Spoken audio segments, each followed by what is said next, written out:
نحمده ونستعينه ونستغفره ونؤمن به ونتوكل عليه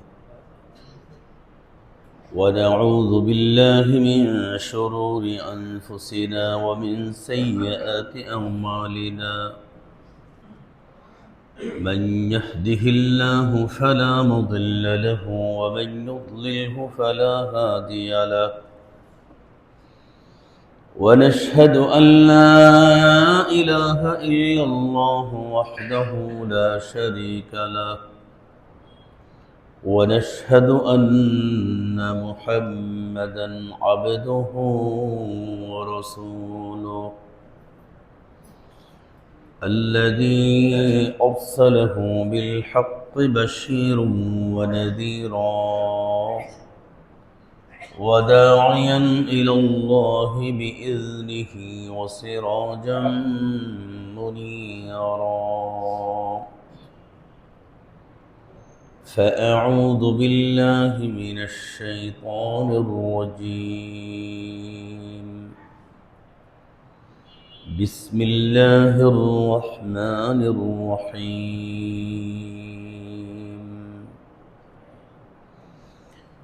يا أيها الذين آمنوا لا تسألوا عن أشياء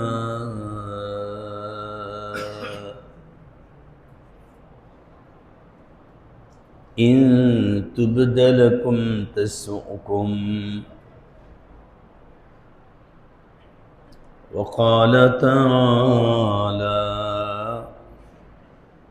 شهر رمضان الذي أنزل فيه القرآن هدى للناس وبينات من الهدى والفرقان فمن شهد منكم الشهر فليصم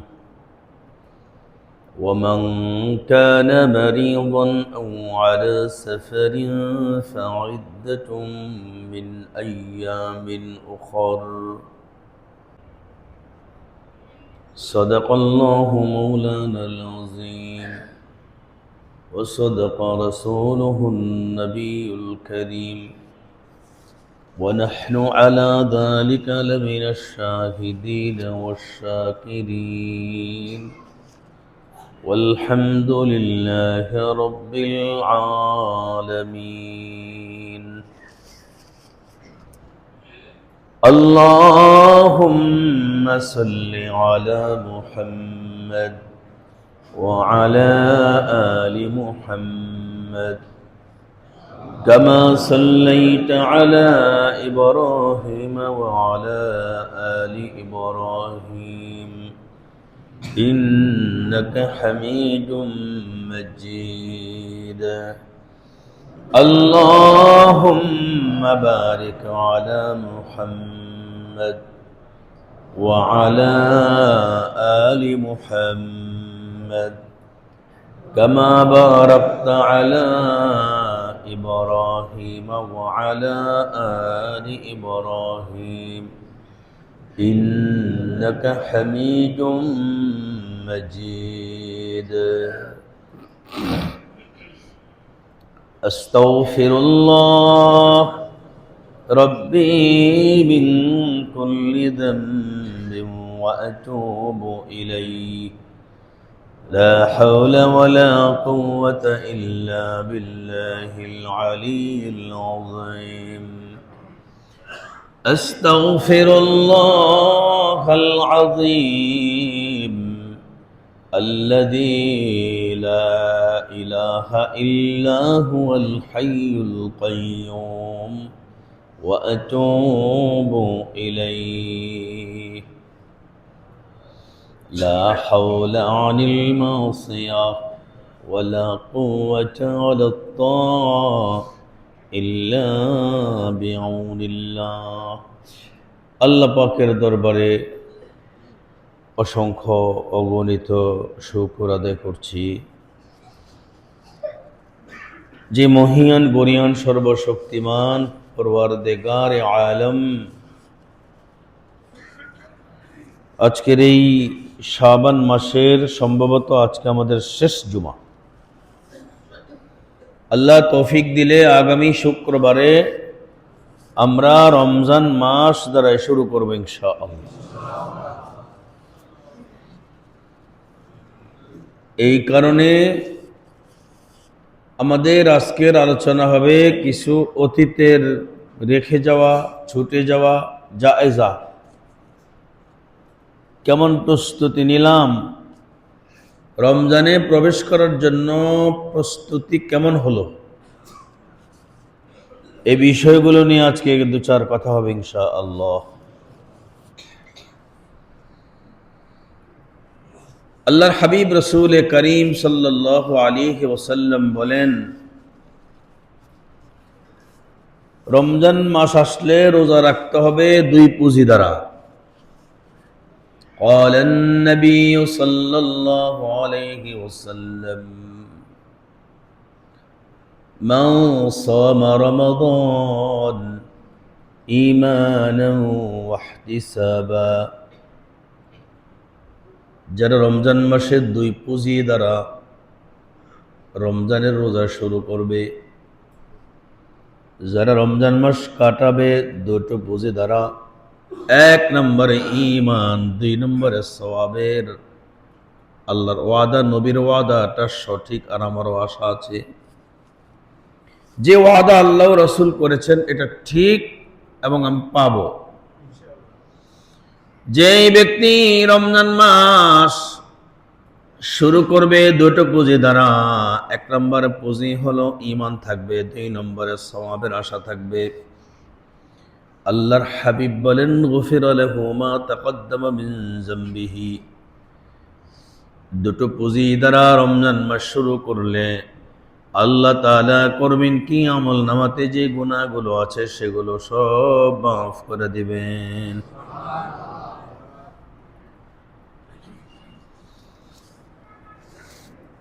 আরেক হাদিসের মধ্যে আছে,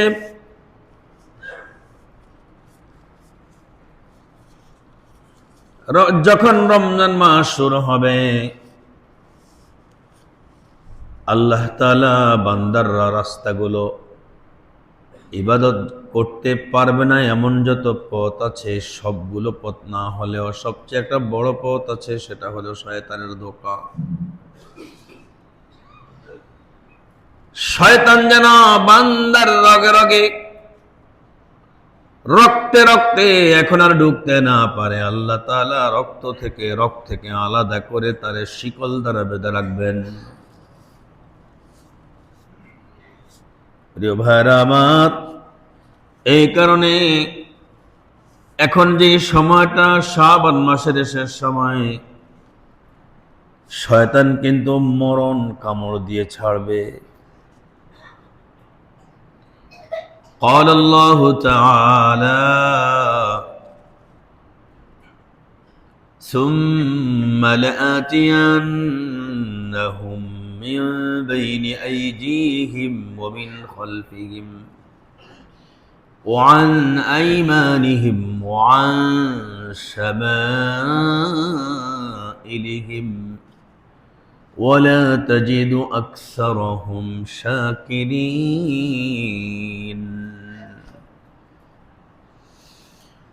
শয়তান আল্লাহ তাআলার ডাইকা কয়, আপনার বান্দারা আপনারে শাকির, আপনি আপনার বান্দাদেরকে শাকির হিসেবে পাবেন না,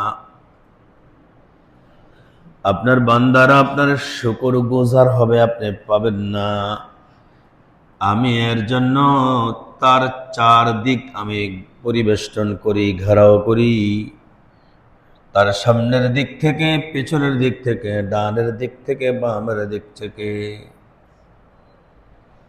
চার দিক থেকে আমি আপনার বান্দারে ঘেরাও করি।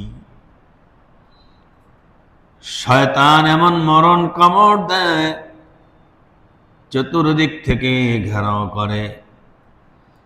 ইবাদতে চলতে গেলে একদিক থেকে বাধা আসলে ছোটানো যায়, দুই দিক থেকে বাধা আসলে ছোটানো যায়, তিন দিক থেকেও যদি বাধা আসে, একটা দিক যদি খোলা থাকে ওই দিক দিয়েও বের হওয়া যায়। শয়তান কয় চারদিকের কোনো দিক আমি রাখবো না, চতুর্দিক আটকায়া তারে ছড়বো। আমার আল্লাহ তাআলা কয় বান্দারা তোমরা তো জানো না শয়তানে আমার কাছ থেকে কয়টা দিক তোমাদেরকে ধোঁকা দেওয়ার জন্য, আটকানোর জন্য নিয়ে গেল। আমি তোমাদের জন্য দুটো দিক রাইখা দিলাম, এটা শয়তান জানে না। আমি তোমাদের জন্য উপরের দিক রাখলাম। শয়তান চতুর্দিক থেকে যখন ধোঁকা দেবে, ওই সময় তোমরা যদি দুটো হাত উপরের দিকে তুলে দাও, আমি আল্লাহ তাআলা তোমার নিচ থেকে টান দিয়ে ওঠায় নেই। আমি আর একটা দিক রেখা দেই, শয়তান যখন তোমার চতুর্দিক থেকে পরিবেষ্টন করে নেয়, আর তুমি যদি নিচের দিকে কপালটা দিয়ে আমি আল্লাহর সেজদা করে দাও, আমি আল্লাহ তোমার সেজদা থেকে কুদরতি রহমতের কোলে তুইলা নেই। শয়তান তোমার আর কিছুই করতে পারে না। প্রিয় ভাইরা আমার, এখন শয়তানের মরণ কামড়। উপরের দিকটাও আল্লাহ আমাদেরকে সাহায্য করবেন, নিচের দিকেও সাহায্য করবেন। কয় দিক খোলা? শয়তান জানে না, শয়তান মনে করে দিক চারটা। আল্লাহ কয় না, দিক চারটা না, চারটা মনে করে চারটা নিজে নিয়ে নিছে। আসলে ওর অজান্তে আরো দুটো দিক রয়ে গেছে, একটা উপরের দিক আর একটা হলো নিচের দিক। আমি তোমাদেরকে এই দুই দিক থেকে গ্রহণ করে নেই। প্রিয় ভাইরা আমার, এই কারণে আজকের থেকে রমজান পর্যন্ত এই দিকে আর এইভাবে হাত তৈলা আল্লাহর দরবারে দোয়া, আর হাত মাইরা আল্লাহর কুদরতি পায়ে সেজদা। আমি আজকের এই আলোচনাই করব, তবে একটা অনুরোধ করব আপনাদেরকে। আমি কোরআনে কারিম থেকে একখান আয়াত পড়ছি, এই আয়াতটার উপরে একটা অনুরোধ করব। এই আয়াতটা কি অনুরোধটা করব আমার পরে একটু মনে করাই দিয়ে। আর আজকে তো মানুষ এমন বেশি একজন মনে হয় আসবে না, অনেকে নির্বাচন উপলক্ষে দেশে গ্রামে চলে গেছে। আমিও চাইছিলাম না আইতে, ওরে কি লেগে জানি আয়া পড়ছি, নিজেও জানি না।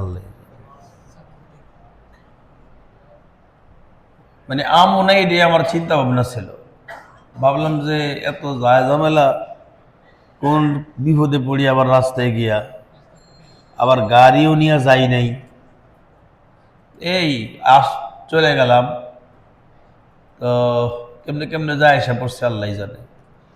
কের সকালে ফজর পরে নিজে নিজে ব্যাগটা গুছাই লাইছি, ফরিদগঞ্জ বাজারে আসছি, ভাবছি আনা গাড়িটা না পাইলে ফেরত যাবো। আয় দেখি এর প্রাইভেট কার একটা খারাপ হয়েছে, এটা দেখ কি মিজাজ খারাপ হয়ে গেছে। মানে এটা আমার ডাকালি আর কি বিপদে পড়ছি, এটা পায়া, এটা পায়া তার চিন্তা করতে পারি না, যারা যাইতাম না। আবার ভাবলাম কথা এলে কেউ হয়তো ইট টিট মারবো, বুঝা আটকা পড়ছি, যাইতাম না। এও মারা না, কেল কোনো জ্যামও নেই, ঠেললে কেল গাড়ি কেল জায়গা। তো যাই হোক, আসছি যখন, এই জন্য আর বারাবুজি না নিব কি কর। আমি কোনো রাজনীতির দলের প্রার্থী তো না, এমন তো যে কালকে ভোট টুট পায়া এমপি হয়ে গেছি গা। সারে যখন উঠছে, আরে সভাপতি এমন কয় উদা গাড়ি গুড়ি দেয় না। তো যাই হোক, আলহামদুলিল্লাহ। তো এই একটা আয়াত পড়েছি, এটা আর একটু পরে বলবো। মুসল্লিয়ানে কেরাম সবাই আসুক, রাত্রে তো অনেকেই অনেক রাত্রে ঘুমাইছেন, আমি এবার পারি না। আমার কিছু আমল আছে, ঈশান নামাজের পরে আমি ঘুমাই, ঘুমের থেকে জায়গা কিছু খায়া স্টেজের ওয়াজে উঠি। এভাবে আমার সারা বছরের ওয়াজের জীবনটা গেছে, যেন আমাকে ভোর রাত্রে আর কোনো কষ্ট করতে না হয়। এটা মাথায় রাখবেন, ঈশান নামাজটা পড়ে শুয়ে পড়বেন। আপনার অনেক ফায়দা। রমজান মাসে তো পারেন না, যেহেতু একটু তারাবির নামাজ পড়তে হয়, তারাবির নামাজটা পড়েই শুয়ে পড়বেন, দেরি করবেন না। আবার অনেকে আছে সন্ধ্যার বুট মুড়ি রয়ে আবার বসে, এটা বাদ দিবেন। তো যাই হোক, এখন আমাদের এই সপ্তাহে শয়তানে কিন্তু মরণ কামড়টা দেবে, যেহেতু রমজান মাসে তারা বন্দি করে রাখা হবে। এজন্য আপনার আমার উপরে তার কঠিন। এই দেখেন মশা একটা উড়ে, যে গ্রামে গেলাম মশারিও টানালাম, একটা মশাও নাই। আল্লাহ আমাদের এই ঢাকার শহরের কঠিন মশাতে, এই মশা থেকে আল্লাহ আমাদেরকে হেফাজত করে। যাই হোক, এখানে তো মারতে পারি, বাইতুল্লাহর সীমানের মশা উঠলে এরকম করতে পারি না। কত কি সমস্যা? 10,000 টাকা জরিমানা। কত? আরে 10,000। বাইতুল্লাহর সীমানায় যদি এরকম মশা মারেন, নববীতে না কিন্তু, আবার নববীও হারাম, কিন্তু সেখানে মশা মারলে সমস্যা নেই। কিন্তু আপনি যদি বাইতুল্লাহ এইভাবে মশা উড়ে একটা থাপ্পড় দেন, কত জরিমানা? 10,000 নিম্মেইডা। হ্যাঁ,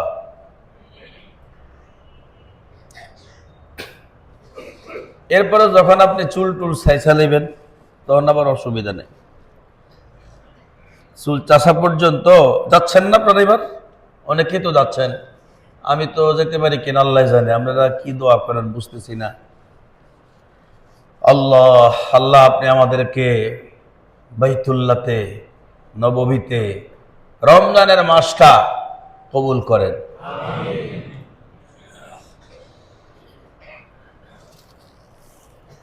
সেজন্য শয়তানের মরণ কামড় থেকে আমাদেরকে বাঁচতে হবে।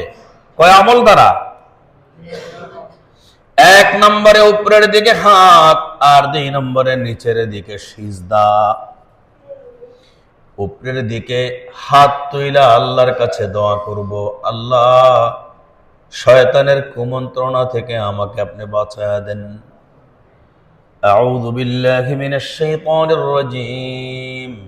বেশি বেশি পড়ব আস্তাগফিরুল্লাহ, আস্তাগফিরুল্লাহ, আস্তাগফিরুল্লাহ, বেশি বেশি পড়ব। আমি যখন এইভাবে দোয়া করতে থাকবো, আবার যখন উপরের দিকে হাতটা তুলবো, আবার যখন উপরের দিকে যখন হাত তুলবো না, তখন চেহারাটা তুলবো। দোয়া তো কয়েকভাবেই হয়। উপরে হাত তুললে আমার নজর থাকবে হাতের দিকে, হাত না তুললে নজর থাকবে উপরের দিকে। হাত না তুললে নজর হবে উপরের দিকে। আমি যখন এইভাবে দোয়া করবো, আল্লাহ পাকের কাছে সাহায্য চাইব, আল্লাহ তাআলা শয়তানের মরণ কামড় থেকে আমাকে বাঁচিয়ে দিবেন। শয়তানের কত রকমের মরণ কামড় আল্লামা আব্দুর রহমান ইবনে জাওজি রহমতুল্লাহি আলাইহি সবচেয়ে বেশি তালিকা করছেন। তার লিখিত কিতাব তালবিস ইবলিস,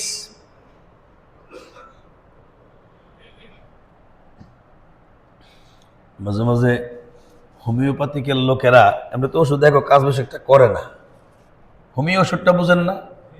আমরা ওই এখন মাথা ব্যথা করে, এখন ওষুধ দরকার, খাবার লগে লগে বালা।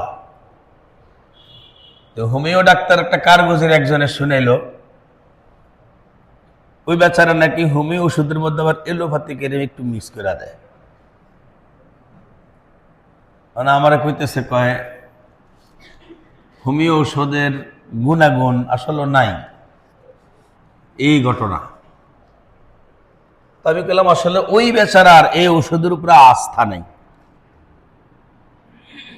ঔষধের আস্থা থাকতে হবে, এর মূল ডাক্তার কি? আল্লাহ। যদি এমনটাই হয় যে ঔষধই আমাকে ভালো করবে, তাহলে তো আমার ইমানই সমস্যা হবে। আর আমরা যে ওষুধগুলো খাওয়ার পরে নগদ ব্রেক দেয়, এটা তো গাড়ির হার্ট ব্রেকের মতো। গাড়িতে হার্ট ব্রেক ভালো না স্মুথ ব্রেক ভালো? হার্ট ব্রেক দিলে দাঁত ভাঙতে পারে, মাথা ফাটতে পারে, আরেকজনের গায়ে গিয়ে পড়তে পারেন।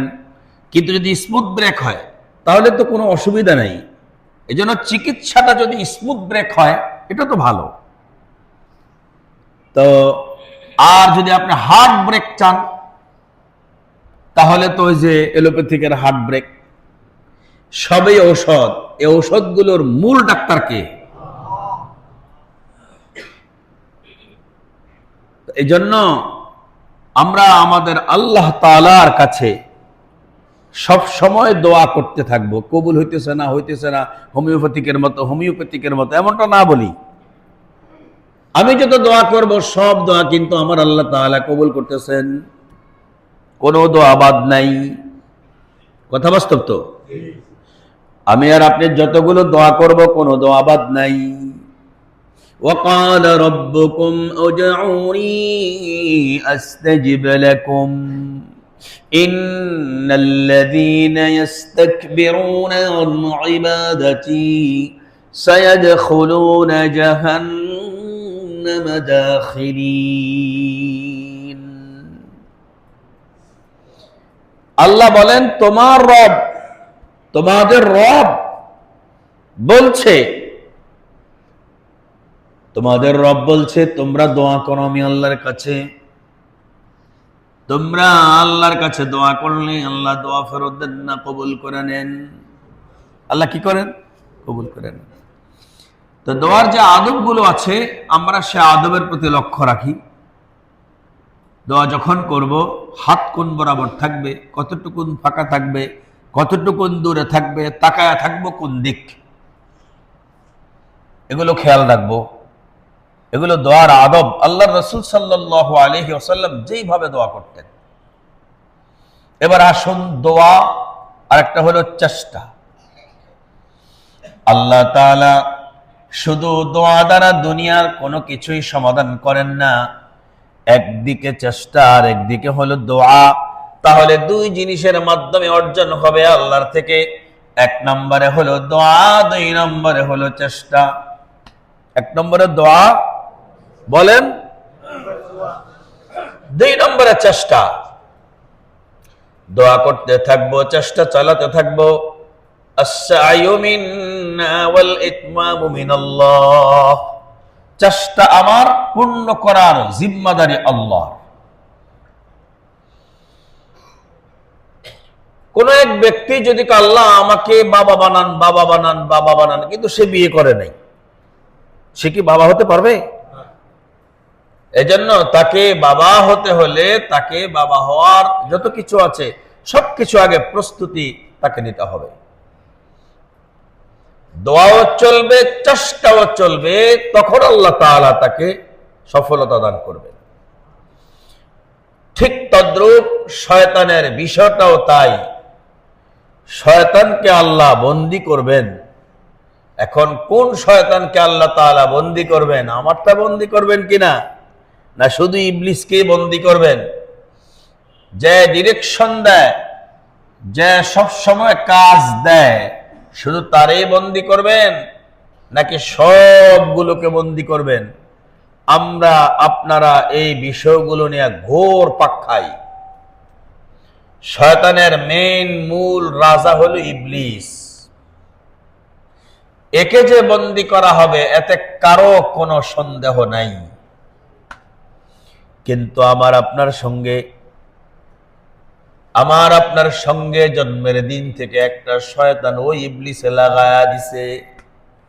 কারিনুহু মিনাল জিন্নি ওয়া কারিনুহু মিনাল মালাইকা। দুইটা কারিন, দুইটা সঙ্গী আমার আপনার সঙ্গে আছে। একটা সঙ্গী ফেরেশতার সঙ্গী আর একটা সঙ্গী জিন সঙ্গী।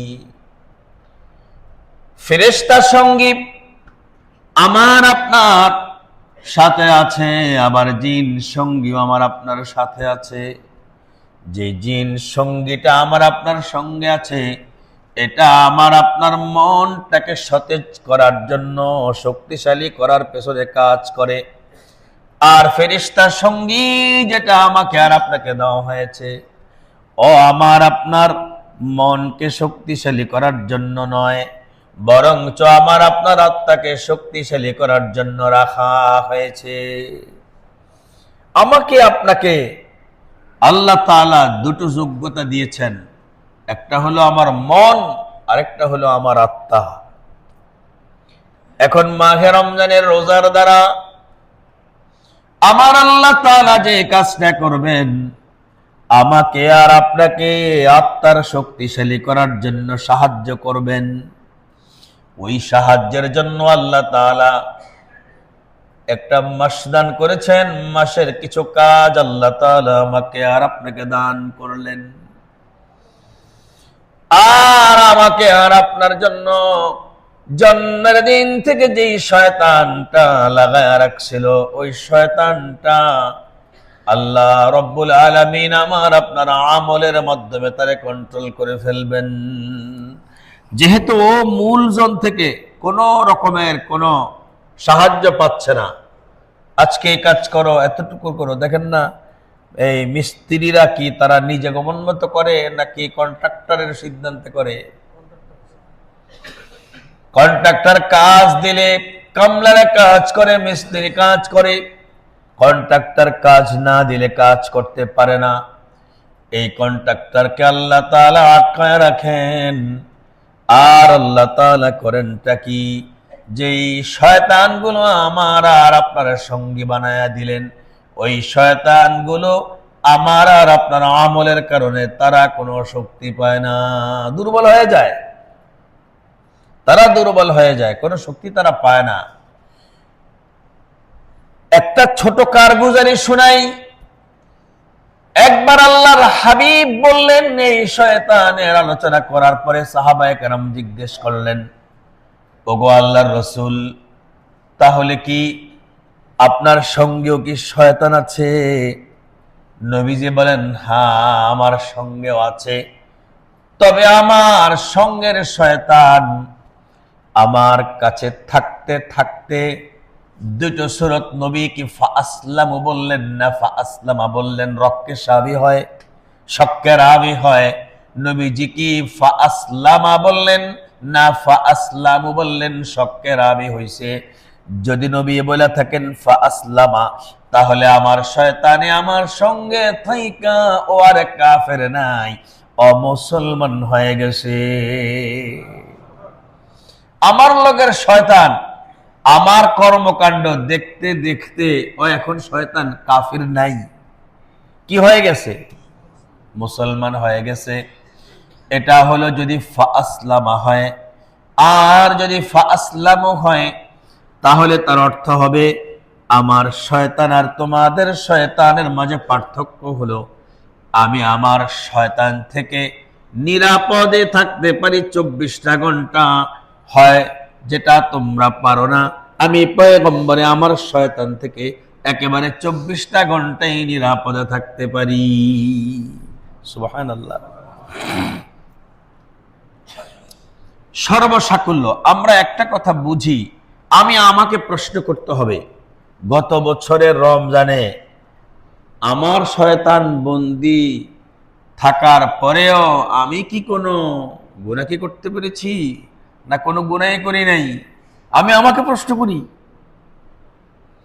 আমি যখন আমারে প্রশ্ন করব, তখন আমি দেখব রমজান মাসের রোজাতেও আমি অনেক গুনাহ করেছি, আমার অনেক ইবাদত কম হয়েছে, আমার ওই ইবাদতের মধ্যে এমন কত কাজ হয়েছে যেটা শরীয়তের উপরে পর্যন্ত গিয়া লেগে গেছে। এই কারণে আমি এবছর নিজে সিদ্ধান্ত নেব, আমার ওই শয়তান যেন কোনোভাবেই আমাকে ফাঁদে ফেলতে না পারে। আমি আমার আমলগুলোর হিম্মত নেব। আল্লাহর হাবিব বলছেন, ফাইনাল হিম্মাতা হিয়া ইসমুল আযম। দুনিয়ার মানুষেরা ইসমে আযমের নাম জানে, জানো না? ইসমে আযমের নাম জানে, কিন্তু ইসমে আযম যে কোথায় আছে ম্যাক্সিমাম আমরা জানি না। ইসমে আযম থাকলে হয় কি, একজনে গুলি করলো আর আমি হাতটা উঠাইলাম, গুলি উপরের দিকে চলে গেল, ইসমে আযম। এখন তো মন চাই ইসমে আযমটাই শিখি, কারণ পুলিশের যন্ত্রণায় তো আর ভাল লাগে না, রাস্তায় ডাকাতের যন্ত্রণায় আর ভাল লাগে না। ডাকাতে কোপ দিবে আর আমি বাস, কিছু হলো না। কোনো ভয় আছে? ইসমে আজম।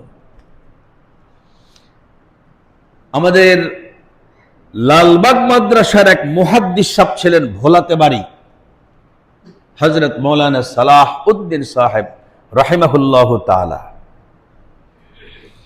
আমরা মুসলমানদেরকে নিয়ে ইসলাম বুঝাই, মোমেনদেরকে নিয়ে ইসলাম বুঝাই।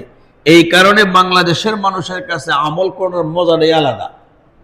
বিদেশে যে সমস্ত মানুষেরা মুসলমান নিয়ে ইসলাম বুঝায় না, তারা ইমানের এত স্বাদ পায় না।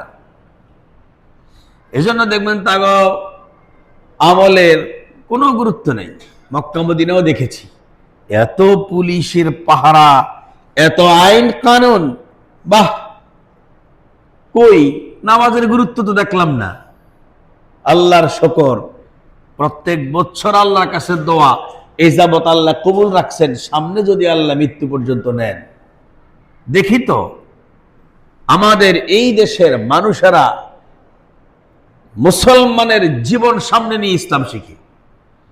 পার্থক্য আছে, একটা হলো আগেরকার মুসলমানদের জীবন নিয়ে ইসলাম শিখব, আর একটা হলো না থাক ওগুলো বাদ, আমি এমনি ইসলাম শিখব। কখনো হালাওয়াতুল ঈমান পাওয়া যাবে না। যারা আপনারা বুখারী শরীফ পড়েছেন, বাবু হালাওয়াতুল ঈমান, এক জায়গায় লেখা নাই, বহু জায়গায় লেখা আছে। আমাকে বলবেন একদিন যে এই হালাওয়াত শব্দের অর্থটা কি। আল্লামা সালাউদ্দিন সাহেব বাংলাদেশের মানুষ, ভোলাতে তার বাড়ি। হুসাইন মোহাম্মদের সাদা দুনিয়ায় না এক কারফিউ দিয়েছে, কেউ ঘর থেকে বের হতে পারবে না। আল্লামা সালাহ উদ্দিন রহমতুল্লাহ আলাই ঘর থেকে বের হলেন, ফজরের নামাজ জামাতে পড়বেন। দূর থেকে পুলিশ গুলি করে, কারফিউ। যতই গুলি করে হুজুরের কদম বন্ধ হয় না, লাশ পড়ে যায় না। কাছাকাছি এসে হুজুরের কাছে এসে গুলি যখন করে, তাও হুজুর তো মরে না। এবার জিজ্ঞেস করে, আমরা যে আপনারে গুলি করি, গুলি কি আপনি দেখেননি, কার্তুজ কি দেখেন? এখন কথা বলা যাবে না, নামাজের বেশিক্ষণ বাকি নেই। চলে গেলেন। নামাজ শেষ করার পর পুলিশ জিজ্ঞেস করলেন, হুজুর গুলি যে করলাম, গুলি কি লাগে না? আল্লামা সালাউদ্দিন সাহেব রাহিমাহুল্লাহ তাআলা বলেন, তোমরা কি দেখো না, গুলি লাগলে তো আমি পুড়িয়ে যেতাম। আপনি কি গুলি কি দেখেন নাই? হ্যাঁ দেখছি। কি দেখছেন? আমি দেখছি আমার গুলি আমার সামনে আইসে উপরের দিকে জায়গা।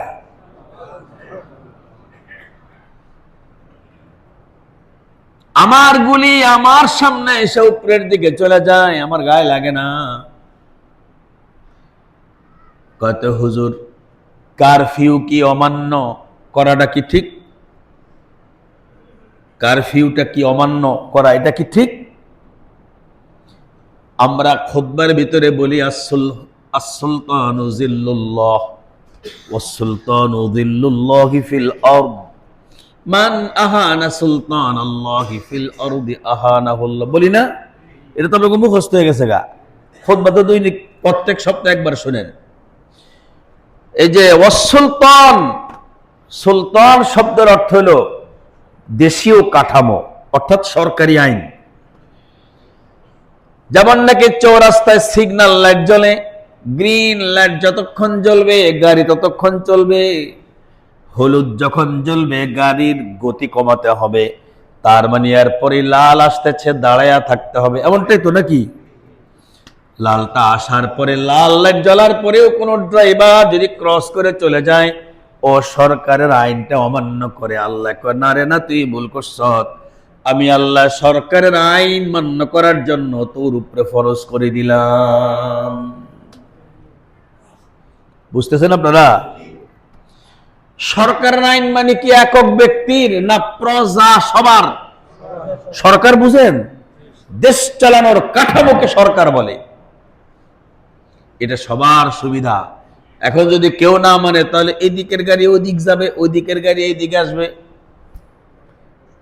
দেশের প্রধানমন্ত্রী মারা যাবে না ড্রাইভার প্যাসেঞ্জার বলেন?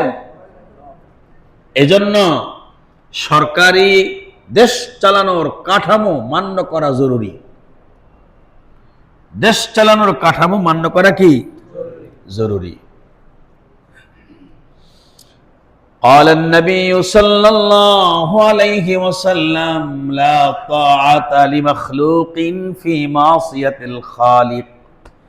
আল্লাহর হাবিব বলেছেন, যদি বান্দার কোন এতাআত আল্লাহ ও রাসূলের এতাআতকে খর্ব না করে, আঘাত প্রাপ্ত না করে, তাহলে এতাআত করতে পারবা। কিন্তু যে এতাআত আল্লাহ ও রাসূলের কোন একটা এতাআতের উপরে এফেক্টেড হবে, সাবধান, ওই এতাআত করা যাবে না, ওই এতাআত করা যাবে না। যেমন অনেক কিছু আপনারা মনে করেন যে ধরো হুজুরা জানে কি। এখন যদি আমি জিজ্ঞেস করি গতকাল যে ভোট দিছেন, হা দিছেন না না দিছেন, কত মানুষ যে আমার ফতুয়ার জালে পড়ে যাবেন আমি জিজ্ঞাবো না। আল্লাহ মাফ করুক। ধরা দেব আস্তে আস্তে, যে সভাপতি হিসেবে শুরু করুন, ধরা দেওয়া একজন একজন করে ধরো, একা একা ডাক দেওয়া, আসেন এবার আসেন দেখি হা দিচ্ছেন না না দিচ্ছেন, জবাব দেন। আমি কিন্তু কোনো ওয়াজ করে নির্বাচনের আগে করছি? দেখছেন ইলেকশন নিয়ে কোনো কথা বলতে? নো, আমার এগুলি প্রয়োজন নেই, এগুলি বলবো না। কিন্তু হ্যাঁ আর না এটা নিয়ে যখন যে কথা কইছে সেই সমালোচনার শিকার হইছে। আমি কিচ্ছুই বলি নাই। আমি দোনো সাইড, দোনো অধ্যায় অ্যানালাইসিস কোন ইংরেজিতে আমরা কি মুতালা, আমরা এটাকে তাফকিরা করার পরে, বিশেষ করে আমি তাফকিরা করার পরে দেখলাম এই ওয়াজ আমার এখানেও না, কোন জায়গায় এটা চলবো না। এক ব্যক্তি করে ডাকতে হবে, সবাইরে বুঝাইতে হবে, বুঝানোর পরে দেখাইতে হবে, এত সময় আমার হাতে নেই। এই জন্য এটি বাদ। আমি তো বুঝি আপনারা গত সপ্তাহে কি চেয়েছেন আমার কাছে, আমি যত কিছু সুবহানাল্লাহ কন, কেউ কন এমনি নিস, তার মানে হুজুর আপনি ইলেকশনের আগে কায়েরি কিছু কন না। না, আমি জানি ওটি আপনারা আমার বেশি জানেন। সব বাদ, এজন্য কিচ্ছু বলি নাই। আমি জানি আপনারা ভোট সবাই দিবেন। সাহাবায়ে কেরামের আমলের সব সাহাবী ভোট দিতেন না, জানেন আপনারা?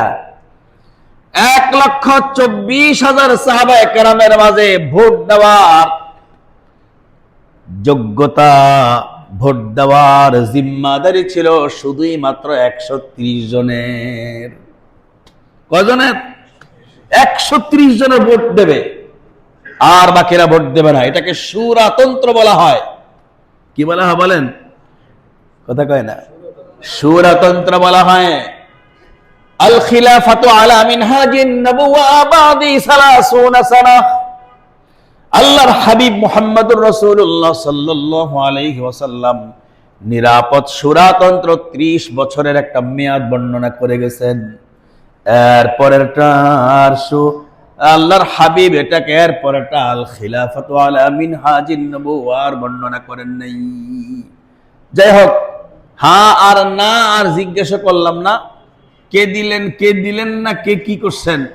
আমি তথাপি একটা আয়াত পড়েছি। ভোট দিয়া বের হওয়ার পর আমার একজন জিজ্ঞেস করে, হুজুর কি ভোট দিছেন? আপনারা জিজ্ঞেস করছেন? এখানে এই প্রশ্নের আলোকে আল্লাহ তাআলার একটা আয়াত আছে, ইয়া আইয়ুহাল্লাযীনা আমানু লা তাসআলু আন আশইয়া। আল্লাহ রাব্বুল আলামিন বলেন, হে মুমিন, এমন অনেক বিষয় আছে, ওই বিষয়গুলো প্রশ্ন করার পরে জবাব দিলে তোমার চেহারায় ইনতুবদালাকুম তাসুকুম, হাসি থাকবে না, মলিন হবে, এই প্রশ্ন করিস না। প্রার্থী 4 জন, আমি কি 4টা ভোট দেব? একজন বলছিল কয়েকটা মাত্র মেয়ে, 4 জায়গা থেকে প্রস্তাব আসছে, নিম্নে তো 3 জায়গায় বিয়ে দাও নি লাগবে। বিষয়টা এমন না। আরে আমার 4 প্রার্থী, ওই যে একবার মিলাদ শরীফ পড়ছে, সবাই দুই দল, এক দলে তো খাড়ায় আর এক দলে বয়, আর রুকু দিয়ে রইছে। মিলাদের পরে জিজ্ঞেস করছে আপনার রুকু কা? জামাই দুইটা তো, একটা খারণ্যা দল একটা বইন্যা দল, কারে রাগ করাবো? খার হইলে বইন্যা রাগ, বইলে খারণ্যা রাগ, এর লেগা রুকু দিয়ে রইছে। কথা বলেন। এজন্য এই প্রশ্নগুলো কেউ কাউকে করব না। এখন বুঝতে হবে যে আমি ভোট দিয়েছি, যাকে দিয়েছি, আমি প্রজার পুরাই জিত। যারা ভোট দেয় এরা পুরাই জিত। যারা শুধু ভোট যারা নেয় প্রার্থীরা, হার জিত ওদের ভিতরে, আপনাদের ভিতরে কোনো হার জিত নেই। আমার কথা বুঝতেছেন? আপনাদের ভিতরে কোনো হার জিত নাই। এজন্য তো সাহাবায়ে কেরামের মাঝে 1,24,000 থেকে ভোট নেওয়া হতো না। দেখাইয়ে কালবিকে প্রশ্ন করা হতো, ভোট দিয়েছি নি? কয় হ্যাঁ তো দিয়েছি। কয় দিস কারে? কয় আমি তো জানি না, জানে আবু বকরে। সুবহানাল্লাহ। বুঝেন না কথাটা? তার মানে 130 জনে ভোট দিয়া যারা নির্বাচিত করবে, ওনাদের ভোটেই হলো আমার ভোট। আমরা ভোট দেব না, এত মানুষের ভোট একরকম হবে না। এলমের মাপে ভোটের ওজন আর এলম না থাকলে ভোটের ওজন এক বরাবর হবে না। আপনি কেমনে বুঝবেন? সব মানুষ কি বুঝবে যে এই লোকটা এই বিচারে আচারে যোগ্য? বুঝবে? আপনি বিচারিক পন্থা, কোন প্রার্থী হলে কোন ব্যক্তিকে আমি নির্বাচিত করলে জনগণের উপকার হবে, অতএব কারণে কেউ কাউকে কোনো প্রশ্ন করব না। ইনশাআল্লাহ যদি একটু কোরআনের একটা আমল করতে পারেন, অনেক বিপদ আপদ থেকে বেঁচে যাবেন। কথা পারবেন তো একটু আমল করতে? সেটা কি? কাউরে জিজ্ঞেস করব না যে ভাই কিসে ভোট দিয়েছে, বাস। ইয়া আইয়ুহাল্লাযীনা আমানু লা তাসআলু আন আশইয়া ইন তুবদা লাকুম তাসুকুম। এমন প্রশ্ন করো না যেই প্রশ্নের জবাব শোনার পরে তোমার কাছে ভালো লাগবে না। কথার কথা, আপনি প্রশ্ন করছেন এই মনে যে আমি যারে দিছি উনিও তারে দেখ, হইতে পারে সে তারে দেয় নাই, ঠিক না? এজন্য কোন কোন্দল, কোনো এই প্রশ্নটাই নিষেধ। আমরা যদি কেউ প্রশ্ন করে তখন বলবো কোরআনে এই জাতীয় প্রশ্ন করার অনুমতি। পারবো তো ইনশাআল্লাহ? বাস। আমি বলেছিলাম আজকের আলোচ্য বিষয় হলো শয়তানের মরণ কামড়। শয়তানের কি? মরণ কামড়। সর্বশেষ শয়তান মরণ কামড় দিবে। কারে কোন পথ দিয়া দেয় বলা যাবে না। কামড় দেওয়ার জায়গা শয়তান খোঁজে, কোথায় কামড়টা দিলে কারে কোন ভাবে ঘায়েল করা যাবে এটা শয়তান বোঝে। দেখেন না, এক এক জিনিসের এক এক জায়গা ধরতে হয়। কবে যেন দেখলাম মাছ রাঙ্গা, কথা শুনেন, এই যে এদিক তাকান, কথা শুনেন, কথা বলেন, কথাটা শুনেন। মাছ রাঙ্গার ঠোঁট অনেক লম্বা না? দেখছেন? আমি যদি জিজ্ঞেস করি এটার বিষ বেশি না সাপের বিষ বেশি, আপনারা কি বলবেন? অবশ্যই সাপের বিষ আছে। এটা তো ছিলবে, তাই তো? এক সাপে মাছরাঙ্গার বাচ্চা খাইতে গেছে। মা মাছরাঙ্গা উপর থেকে আইসা সাপ যখন হা করছে তার নাকের উপরে দিয়া তার ওই যে ঠোঁটটা ঢুকায় দিচ্ছে। হায় হায়, এখন সাপ বেচারায় লড়াচড়া করতে পারে না, একেবারে সে বেকারার। দেখেন, ওয়াল্লাযী কদ্দারা ফাহাদা, এই সন্তানকে বাঁচানোর জন্য, সাপের মুখ থেকেও বাঁচানোর জন্য এই ক্ষমতা এই পাখিটার দিছে কে? তে কেমনে কারে কি করা লাগবে এই সব কিছু কিন্তু আল্লাহ দিয়ে রাখেন। শয়তানে আল্লাহরে বলছে আনদিরনি ইলা ইয়াউমি ইউবাসুন।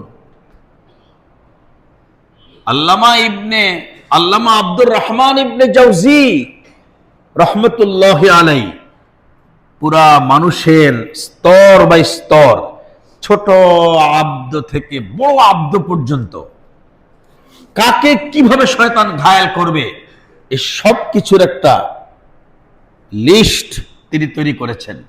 এর মধ্যে আমাদেরকে যে জায়গায় ঘায়েল করবে, আমাদেরকে নামাজের ভিতরে ঘায়েল করবে, নামাজের মধ্যে আমাদেরকে ঘায়েল করবে, নামাজে আসতে দেবে না, মসজিদে আসতে দেবে না। আমরা যারা ফ্যামিলি আছে, বউ দিয়ে আমাদেরকে ঘায়েল করবে, সন্তান দিয়ে ঘায়েল করবে।